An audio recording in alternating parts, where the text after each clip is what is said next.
Hey guys, it's Dash Zach back with my first mouse pad review. It's the Tenta-X Octo-Grip, a control pad touting low static friction, but high dynamic friction and stopping power. I typically lean more towards the hybrid to speed pads, but I figured let's go back to control pad, see what it's like, and answer the most important question here: how does this thing stack up against the Artisan Zero? Let's find out.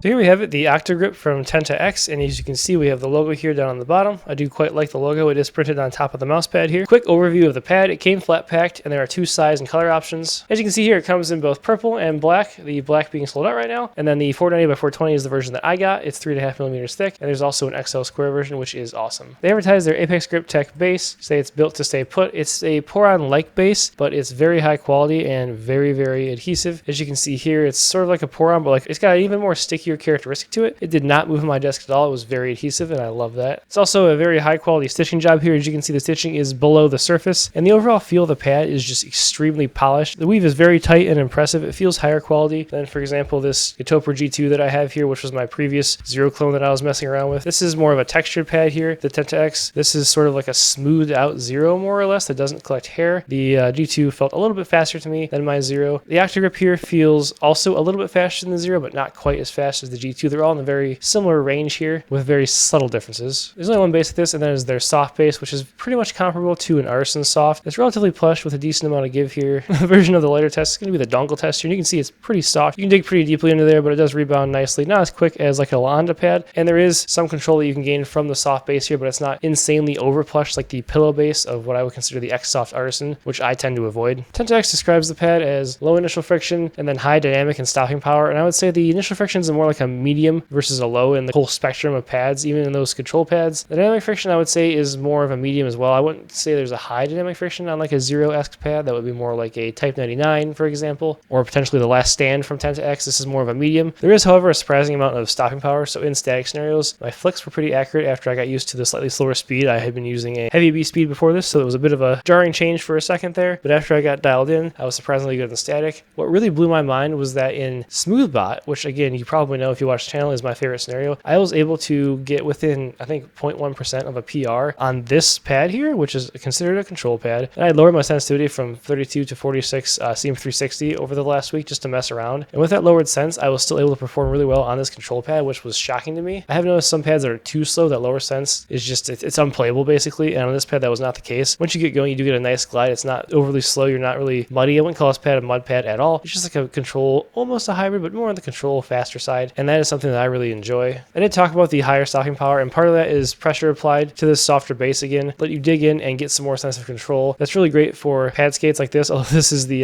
Chilky Glacier, which has an interesting combo of both dot and pad skates. But on something like the ROM MH01 Pro here, both of these I'll be reviewing in the near future. These black PTFE skates, these big pads, they don't dig in as much, so it's not as big of a deal. But I would be wary of potentially using exclusively dots and digging in too much. You will get pretty slow. Again, not as slow as you would on an X-Soft, but slow enough to notice that difference, which might be a plus for you. Again, I mentioned the Gitoper, whatever it is, G2 mouse pad here. This had been my Zero replacement before I had sold my Zero because it was an X-Soft and I just couldn't deal with it, as well as the hair sticking. I would say I prefer the Octo-Grip over the G2 hands down. The Octo-Grip is just a much higher quality pad, stitching being below the surface as opposed to at the surface, the weave just feeling much tighter. And I do enjoy that there's a slight amount of texture on this as opposed to it being almost entirely smooth like this. It gives me just a slightly more sense of control, but it's not abrasive at all on the skin. It just still feels very nice to use. Another pad that I feel performs very similar is the Pelz V2 from Onda here. The base is actually very similar. It's probably the most similar base I've seen to the Octo-Grip. As far as the surface here, it's a lot more abrasive. It's a lot rougher, not Hien rough, almost like an Otsu level of texture, I would say, on this pad. Not speaking too much to the dynamic and the static friction, obviously the overall experience on this speed-wise is very similar to the Octo-Grip. But I'll be honest, this isn't a pad I haven't put a lot of time on, and that is due to the fact that I also picked up this Blitz from Onda. This is the mid base from them, which is much more solid, not quite as hard as like a Raiden mid that I've tested from Artisan, but definitely less soft than the base on the Octo-Grip. This surface is also very smooth with a slight bit of texturing, a little bit less texture than the Octo-Grip. The Blitz itself, especially the mid, comes in probably 5 to 10% faster than the Zero in my estimation, so it probably is about 5% faster than the Octo-Grip. You can definitely get faster glide here and a little bit less static friction. From what I've been able to tell, I do thoroughly enjoy the Blitz, but these are different pads for different scenarios. The Blitz mid is something I want to go for when I have a lot of consistency. If I feel like I'm digging into the base too much, I'll switch to a mid base. But if I'm having a good day, I want to have a little bit more stopping power and a little bit more texturing to give me a sense sense of control on the pad. I'll go with this Octo-Grip. The pad itself was recommended to me by Drawback, a fellow YouTuber, and I wasn't sure what to expect at first because I was like, oh, maybe he just loves Tenta-X and he's just trying to help them out and get some more pads out there. Not that they're like a small company, they're pretty well known, but no, this pad really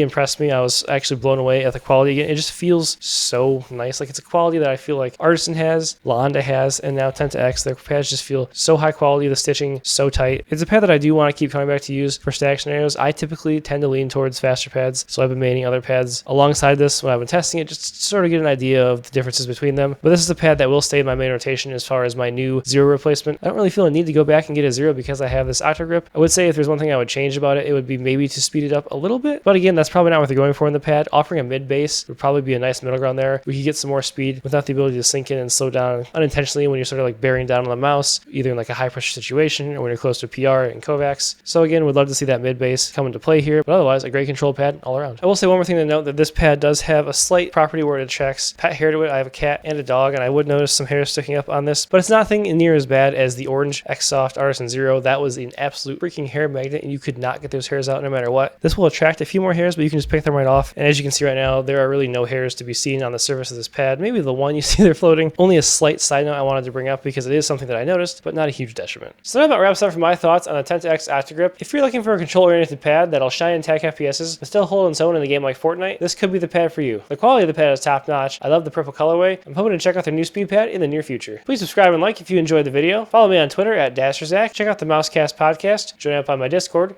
And with that, we'll see you.